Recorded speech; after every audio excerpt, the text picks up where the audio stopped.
Dis-moi qui tu fréquentes et je te dirai qui tu es. Dis-moi qui sont tes amis et je te dirai où tu vas.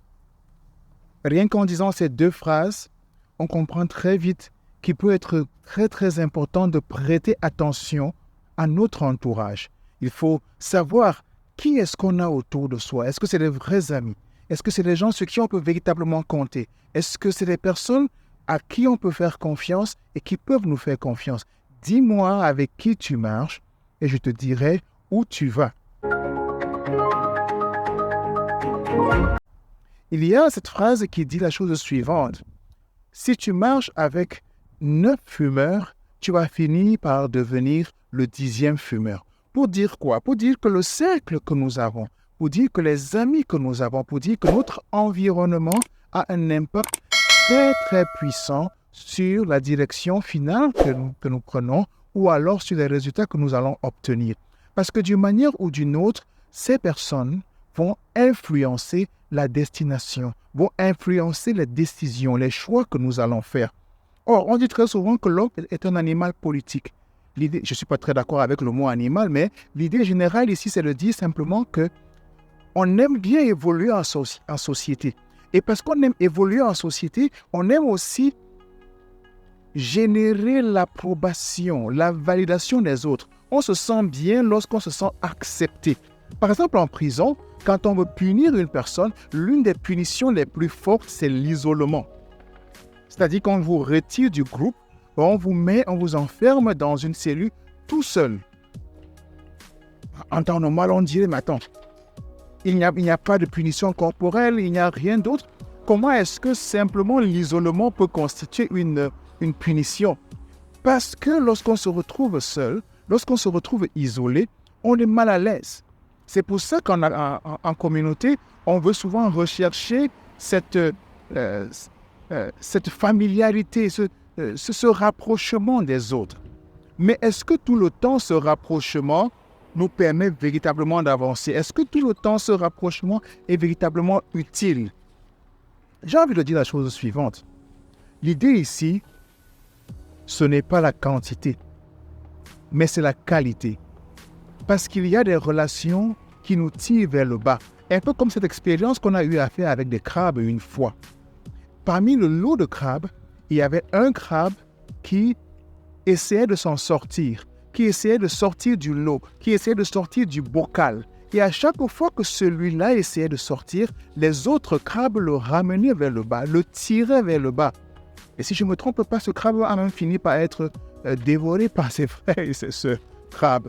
Okay? Ceci pour dire quoi? C'est un peu extrême, mais ceci simplement pour dire que, parfois volontairement ou non, les gens qui sont autour de nous peuvent constituer un frein. Et quand je dis ça, je parle même des personnes qui sont assez proches. Ça peut être un parent, ça peut être un frère, ça peut être une sœur. Ok? Et parfois, ils semblent le faire par amour. Parfois, ils semblent le faire d'une bonne intention. Sauf que cette bonne intention-là part d'un départ qui est le leur, pas le tien. C'est-à-dire quoi? Si tu as une mission à accomplir, si tu as un rêve à réaliser, si tu as une vision que tu veux réaliser, la vision, c'est toi qui l'as reçue. Le rêve, c'est toi qui l'as reçu. Personne d'autre ne l'a reçu. Alors, s'il y a quelqu'un qui peut défendre ce rêve-là, c'est toi. S'il y a quelqu'un qui peut défendre cette mission-là, c'est toi. Et donc, les autres ne pourront pas comprendre cette mission de la même façon. Et parce qu'ils ne peuvent pas comprendre ça de la même façon, ils ne peuvent pas la défendre de la même façon. Donc, parfois, par amour aussi, il y a des gens qui nous tirent vers le bas sans le savoir. Ils pensent bien faire. Il y a Jim Rohn, par exemple, un conférencier de regrettée mémoire, mais que je suis beaucoup. Il a dit la chose suivante une fois. Si quelqu'un te donne une tasse avec amour, et dans cette tasse-là, il y a du sucre. Donc, c'est une tasse de café avec du sucre. Est-ce que tu prends, est-ce que tu bois? Oui, tu prends, tu bois. Ça va peut-être pas te faire du mal. Mais si la même personne, avec amour, te donne une tasse dans laquelle il y a du poison, tu prends et tu bois. Même si la tasse a été donnée par amour, ce poison va te tuer. Ok? Donc, très souvent, ces gens autour de nous, même sans le vouloir, sans le savoir, nous mettent dans des positions inconfortables et nous bloquent dans notre progression. On aurait bien voulu faire les choses autrement, dire les choses autrement, mais ils ne savent pas qu'ils sont en train de nous mettre en danger. Et ça permet donc de faire la différence. Donc, ce que je veux simplement dire ici, c'est que il faut bien prêter attention à ces personnes qui sont autour de nous. Parce qu'elles peuvent avoir une bonne intention, elles peuvent rechercher un bon intérêt, sauf que ça ne part pas d'un bon point de départ. Et parce que ça ne part pas d'un bon point de départ, on n'atteint pas forcément le bon résultat. C'est très, très important à comprendre ici. Okay? Les gens qui nous entourent, ceux qui sont autour de nous, que ce soit en entreprise, que ce soit en famille, que ce soit à la maison ou en société de façon générale, peuvent constituer un obstacle à notre succès. Et ça peut être involontairement, mais très souvent aussi ça peut être volontairement. Pourquoi? Parce qu'ils ne vont pas vouloir que notre succès soit la démonstration de leur échec. Parce que si tu réussis là où ils ont échoué, ils auront la preuve qu'ils n'ont pas pu y arriver. Non seulement ils vont s'en rendre compte, mais les autres autour d'eux vont aussi s'en rendre compte. Et ils ne veulent pas de ça. Ils ne veulent pas de cette honte-là. Ils ne veulent pas de cette situation. Ils vont donc vouloir te tirer vers le bas. Ils vont donc vouloir te bloquer.